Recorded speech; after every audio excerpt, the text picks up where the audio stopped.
From political news and Donald Trump turning up in a garbage truck after President Biden called Trump supporters garbage, the Manendez brothers trial getting absolutely insane as the retrial is being screamed for, Olivia Rodrigo talking out about her recent fall on stage and how she had some repercussions off the back of that, and also Russia filing Google with a lawsuit that actually they want more money than is actually in the world. It's been a crazy 24 hours in the entire world. So let's get ourselves started. So first thing that we're going to talk about is the fact that Donald Trump turned up to a campaign in a branded garbage truck. And he was wearing the high vis. He went balls to the wall. Now, this is the footage that's been circulating around online of Donald Trump in this garbage truck.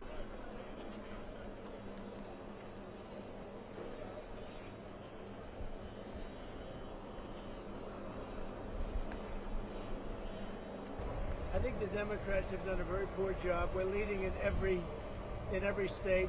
We're leading big, and I think that the comment made by really both of them, because there are really two of them, about being garbage, maybe 250 million people, they shouldn't be talking. That's like deplorable for Hillary. This is the deplorable for Hillary, and I think this is worse actually. For Joe Biden to make that statement, it's really a disgrace. So he's like really just using everything to his advantage in this campaign. Anything he can get his hands on, he's just weaponizing it against his opposition. And it's really starting to add to the spice factor. Of course, I believe next week, the general election is taking place. And that's when, well, the general election is taking place now, but that's when the votes are going to be named out and all the rest of it. So obviously, as we build up to that point, we're really getting into the midst of everything. And this is where all parties involved get their claws out. And it's getting very, very spicy. But what do you think of that play from Donald Trump there? I mean, not exactly the biggest Donald Trump fan, but I can respect a bit of banter. You know what I'm saying? But moving forwards, we're going to be talking about the Manendez brothers. So the Manendez brothers have been cast to popularity from the hit Netflix show The Monsters that came out very recently. And it brought to light a lot of the scandals regarding the brothers and also their imprisonment and their sentence. And there have been a lot of details that have come out recently off the back of all of it. And then is going to be a resentencing off the back of this. So Lyle and Eric Manendez were convicted in 1996 for the 1989 killings of their parents, Jose and Kitty Manendez, claiming years of alleged abuse led to their actions. Of course, in the show, it was a lot of the heart-moving moments, and, it was really like, you could see potentially why things happened the way that they did. And their case captured intense media attention and has resurfaced with some new developments. California's LA County District Attorney George Gascon has now supports their clemency request, suggesting that the 34 years that the brothers have reformed. Gascon noted their contribution to prison programs and views them no longer as a threat to society. The decision now rests with the Governor Gavin Newsom, who will consider these clemency requests based on both brothers' actions and new evidence that could impact their life sentences. So there is a good possibility that these guys could potentially get out over the next, well, by Christmas potentially, or at least by Christmas we'll know whether there's going to be a retrial or not. Of course, the brothers, I believe, are serving life in prison. At the time, I think they were, I can't remember if they were facing the death penalty or not, but new allegations and, well, not new allegations, but new details have come to light. So let's take a look at this article right here. There's a lot going on with the Manendez brothers today, and I think that they are going to get out by the end of the year. Two big things have happened. We found out, number one, that there is now a court date, December 11th. On that day, Mark Garagos, the lawyers for Eric and Lyle Manendez, will go to court, will ask the judge to change the conviction from murder to manslaughter. If that happens, they're instantly freed because they've served 3 times the maximum sentence for manslaughter. So that's a big deal. That's December 11th now. So theoretically, they could get out on that day if the judge signs off. And by the way, the DA told us he is open to that as well. So the DA, I don't think, is going to oppose it.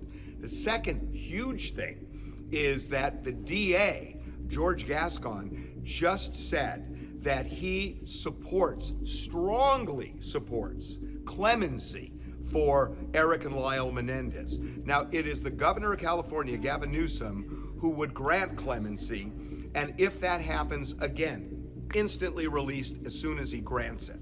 So now the question is, would Gavin Newsom do that? Well, Gavin Newsom had a podcast over the weekend in which he said he acknowledged there was, as he put it, strong evidence that has come out, compelling evidence that would suggest the brothers might be free or should be free, and even quoted Gascon, that's our DA, who also feels that way. So it seems like Gavin Newsom is open to that, and Gavin Newsom said that he often grants clemency around Thanksgiving time. So it's possible that the Manendez brothers could be free even before Thanksgiving. We know that yesterday, Mark Garagos sent clemency documents to the governor. So if the governor signs it and grants them clemency, they could be out before Thanksgiving. And if that doesn't happen, then you have December 11th, where there's a court hearing. So it seems like everybody involved in this wants them out. It seems like the governor is leaning toward that. Clearly, the Manendez brothers' lawyers are leaning toward that, and even the prosecutor is leaning toward that. So if you had to bet money, bet on the Manendez brothers being free sooner rather than later. It's pretty crazy considering what had happened and what's gone on and the media spectacle that's come out off the back of it. It looks like they could be out by the end of the year. But what do you think? Do you think the Manendez brothers should be out by the end of the year? Or do you think they should continue to serve their life sentences for murder? Or do you think it should be reduced to manslaughter and then they should be released? Let me know your thoughts on that down in the comments below, as we are going to move on to the next segment, which is about Olivia Rodrigo. Now, you might remember late last week, Olivia Rodrigo was on stage doing her performance, doing what she does best, until she took a tumble in a hole in the stage mid-performance. It was pretty crazy to watch. Obviously, it went mega viral. Everyone was talking about it. But she instantly got up and said, "I'm fine, everything's fine." But was she fine? Well, that's what we're going to find out. But this is what actually happened, and this was the full middle of the stage. There's the moment that it happened. Oh my god, that was fun. I'm okay. Wow. Sometimes there's just a hole in the stage. That's alright. Olivia. There you go. So that was the moment that she fell, and people were massively concerned. She said she got up, she was fine.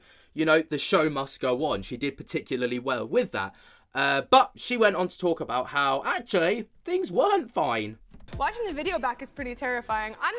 Show must go on. That's showbiz, baby. Olivia Rodrigo is having a little deja vu. The singer recently reflects on the moment she fell through the stage in Melbourne, Australia, during her Guts World Tour, telling Jimmy Fallon on The Tonight Show October 29th. It was really scary, yeah. What did it feel like? Watching the video back is pretty terrifying. Show must go on. That's showbiz, baby. Remaining optimistic about the accident, Olivia said the fall was in fact a beautiful thing. After her brief trip to the hospital had a silver lining. It was actually kind of a beautiful thing, and I'm really happy it happened in hindsight. So I'd just been to the Philippines. That was my next stop, Australia after the Philippines. And I was thinking about my family and my heritage and my relatives. Of course. And I fell and I was like all shaken up, and I went to the hospital after. Nothing happened, but they just wanted to make sure I didn't have a concussion. And randomly, the nurse was a Filipino man with the same name as my grandpa, who just passed away a few months ago. And so I was like, wow, that was him looking out for me, making sure I didn't get hurt. And so I'm really happy it happened. I think That it's a was beautiful your story. grandfather. It's definitely a very strange turn of events, isn't it? You go from falling on a stage to then suddenly you go to the hospital, and the person looking after you shares the same name as the grandfather that just passed away and also was of similar descent. Very interesting stuff. Of course, very good to know that Olivia Rodrigo was actually fine off the back of everything, and, she wasn't majorly injured, but it did serve for an incredibly viral moment. But the biggest story that's come out of the past 24 hours is the fact that Russia is suing Google and other social network sites for an unfathomable sum of money that is just absolutely ludicrous, right? So Google reportedly owes the Kremlin more than 2 underkillion rubles, followed by 30. So basically it's a 2 followed by 36 zeros after refusing to pay its fines that are now accruing for blocking pro-Russian channels on YouTube. Like, the virtually unpronounceable penalty amounts to 20 decillion or decillion, which is around 20 billion trillion that dwarfs the size of the global economy. Long story short, that is more money than we have in the world, and the Kremlin is just like, right, Google, time to pay up, baby. Give me everything. It's like, what? So at $110 trillion, according to the International Monetary Fund figures, world gross domestic products looks modest in comparison. Google's parent Alphabet, meanwhile, has a value of around 2 trillion. So this all comes off the back of basically Google blocking advertisements for pro-Russian channels on YouTube, allegedly. And they've been fined countless times, and because Google are refusing to pay the fines, it's obviously stacking up. And somehow we've now landed at $20 decillion, which is eye-watering, to say the very least. Of course, Google is not the only platform that is under this lawsuit, as it has been reported that Facebook, Instagram, so basically the metaverse, and other sites like Twitter are also filed under this lawsuit, which is just absolutely insane. But there is the top headlines from the last 24 hours. What do you guys think of all of this? Please let me know your thoughts and opinions down in the comments below. Bit of a fun one to end on for you guys. Let me know what you think down in the comments below. While you're down there, jump to get the hell out of that like button. And until next time, I'll speak to you later.